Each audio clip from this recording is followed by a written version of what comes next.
Federal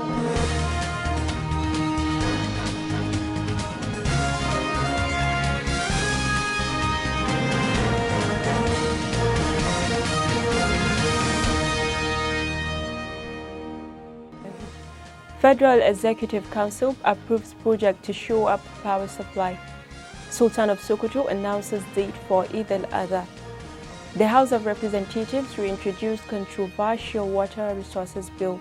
And Business House of Representatives to investigate subsidy regime from 2017 to 2021.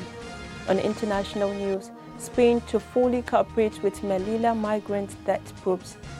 And on sports news, next FIFA World Cup tickets to go on sale next week. Hello there, thanks for joining us. That was the headlines for Standard Voice Television News. I am Rahma Ibrahim Dosara with the news and details.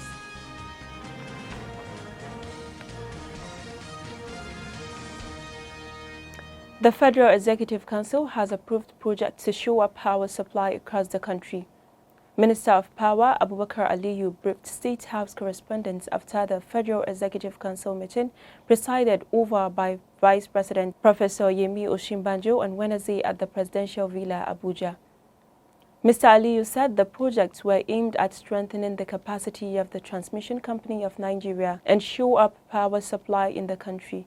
The two memos were presented and the first memo council approved the award of contract for design, supply and installation of 1 x 60 MVA and 132 x 33 kV transmission substation with associated 4 x 132 kV line bay extension at Hong local government area in Adamawa State, in the sum of 6.5 billion naira, consisting of two components, one is offshore and onshore.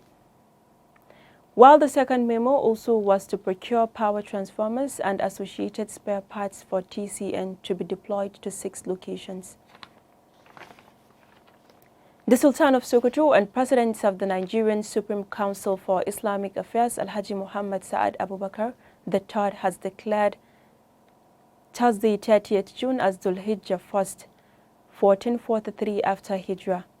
This means that Saturday, 9th July is the Eid al-Adha or Salah Day, coming after Friday, 8th July, which is Zarafat Day. A statement from the National Moon Sighting Committee said Sultan Saad Abubakar has declared Thursday, 30th June as the first day of Dhul Hijjah. The Sultan hereby calls upon the Muslim Ummah to intensify efforts in acts of worship during the first 10 days of the blessed month of Dhul Hijjah. The House of Representatives on Wednesday has again reintroduced the controversial Water Resources Bill. The sponsor, Honorable Sada Suli, said wide consultations have been made for a better version of the bill. He assured that if at any point indications suggest that it will negatively affect any section of the country, he will voluntarily withdraw the bill. Our correspondent, Rafi Amenasara, has more on the story. The Water Resources Bill was first introduced in the 8th Assembly but was rejected by the lawmakers. It was then reintroduced in the 9th Assembly but received backlash from a broad section of Nigerians and legislators who feared that it could endanger the unity of the country. The bill seeks to bring all water resources surface and the underground and the banks of the water resources under the control of the federal government. It has been read for the first time and will be debated when it's called for the second reading. Rafia Minasara reporting for SBTV News. The Senate has confirmed 7 persons nominated as ministers by President Muhammadu Buhari. They were confirmed on Wednesday following a screening at the upper chamber of the National Assembly, which was presided over by Senate President Ahmed Lawan. The development came days after President Buhari appointed the ministers and wrote to the Senate seeking their confirmation. For more on the story, Zainab Abdulwasir reports. 4 of the newly confirmed ministers are from 4 southeast states, with 1 appointees each from northwest, southwest, and south-south regions. The new appointees include Area Ukwechuku Abia State, Umana Okon Umana Akwa Ibom State, Ekuma Joseph Iboyi State, Goodluck Nana Obia Imo State, Umar Ibrahim Yakubu Kano State, Ademola Adewale Ondo State, and Odo Udi River State. They were named following the resignation of some cabinet members who quit their positions to seek elective posts in the just concluded primary elections of the All Progressive Congress. I am Zainab Abdulwasiyu reporting for Standard Voice Television. A combined team of hunters and the military on Thursday killed bandits and arrested armed robbers in Kaduna and Plateau State. Director of Defense Media Operations, Major General Bernard Onyeko, made this known in a statement on Thursday. According to the statement, troops of Operation Safe Haven, in collaboration with hunters, killed bandits and kidnappers in Kaduna and Plateau State. For more on the story, Kulsum reports. The troops recovered 2 AK-47 rifles, 101 rounds of 7.2 mm special ammunition, 5 magazines, 1 motorcycle, 1 iron digger, 2 black jackets, among others, during the operations. It said the bandits and kidnappers were neutralized during separate clearance operations conducted in Plateau and Kaduna states. It said that feat was recorded based on credible intelligence, leading to clearance operations in conjunction with vigilantes at Kandunia village, Barkin Ladi local government area, Plateau State, adding that in the process the troops neutralized notorious bandits and kidnappers. According to him, on the same day, immediately the troops on fighting parole sighted 2 suspected kidnappers around the Sarah High Ground Mangu local government area of Plateau State. He said the suspected criminals abandoned their motorcycle and fled. Kulthum Muhammad reporting for SVTV News. Zafar State government held a Security Council meeting to assess the security situation in the state and proper solution to identified challenges. The meeting, which was held behind closed door, was chaired by the State Governor Bello Matawalle. Issues of security challenges in various communities, abduction of persons, including travelers, levy placed on farmers and communities led the discussions. For more on this story, Amina Kabir Sarki reports. Communities in Zamfara State are experiencing upsurge of attacks, kidnapping for ransom cattle, rustling, among other crimes.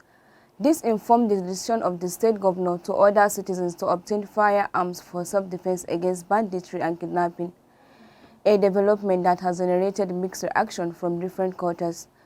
In attendance at the security meeting are heads of security agencies in the state, traditional rulers and other top government functionaries, among others. I'm Minette Kabir Sarki, reporter for SVTV News.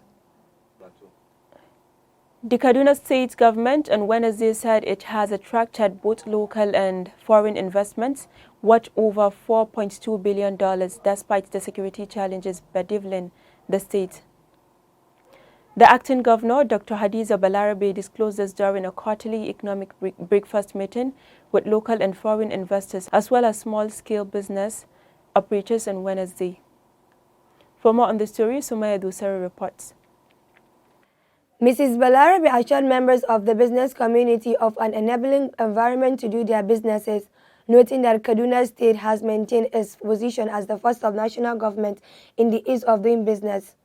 She said concerted effort will be made to attract more investments by removing impediments.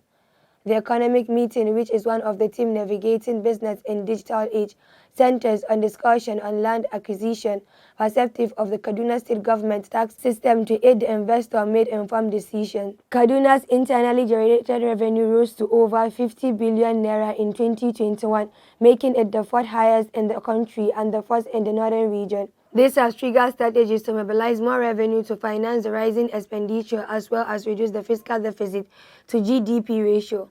Sumaya Dosa reporting for SBTV News. One of the kidnapped passengers from the March 28th train attack in Kaduna State has been reportedly shot by one of the terrorists. There is no official statement on the development, but a member of the negotiation committee with the terrorist and spokesman of Kaduna-based Islamic cleric Sheikh Ahmad Gumi Tukur Mamu gave the name of the victim as Muhammad Al-Amin.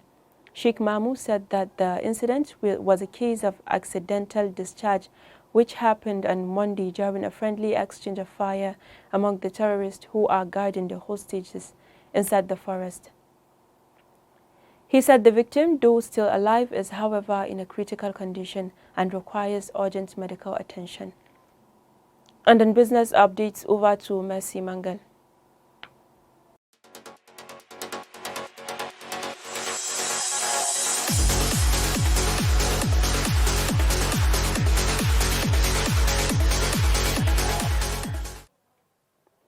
The House of Representatives on Wednesday resolved to set up an ad hoc committee to investigate the petroleum product subsidy regime from 2017 to 2021.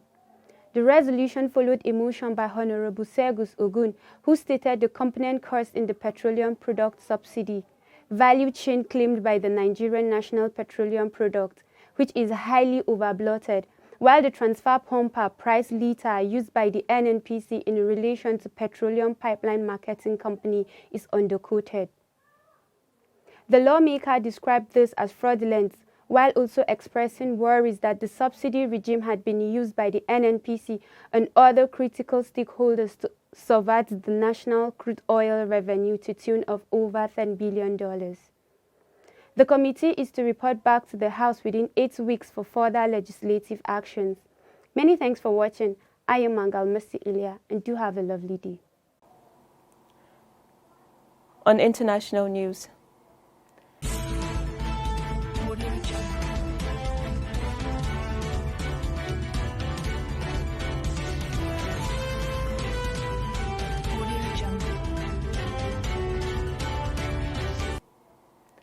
Madrid will offer total collaboration with the Spanish and Moroccan investigations into the deaths of 23 migrants during a mass attempt to enter Spain's Melilla enclave.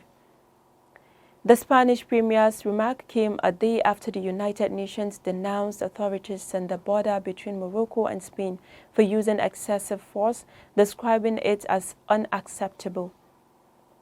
The tragedy happened at dawn on Friday when around 2,000 migrants, mostly from sub-Saharan Africa, tried to break through the fence from Morocco into Melilla, one of Spain's 2 tiny North African enclaves. Pedro Sanchez stressed that 3 investigations had been opened, one by Moroccan prosecutors, one by Spain's public prosecutor, and a third by the Spanish rights ombudsman.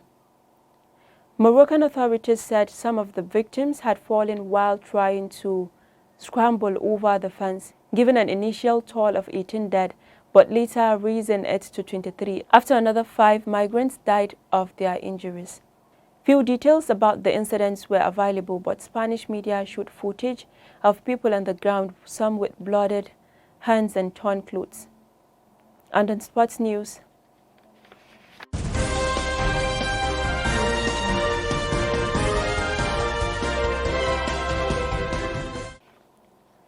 FIFA said on Wednesday that the remaining tickets for 2022's World Cup in Qatar will be available on a first-come, first-served basis from next week.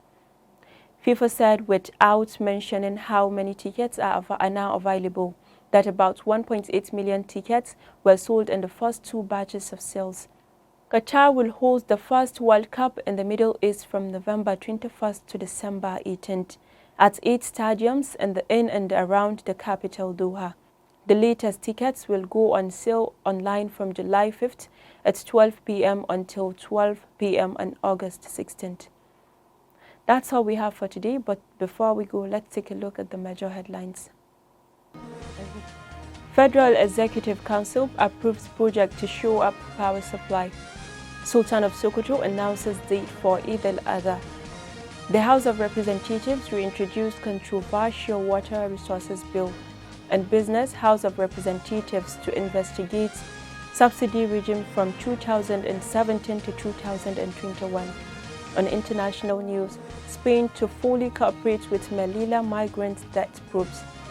And on sports news, next FIFA World Cup tickets to go on sale next week. That was a recap for the major headlines for Standard Voice Television News.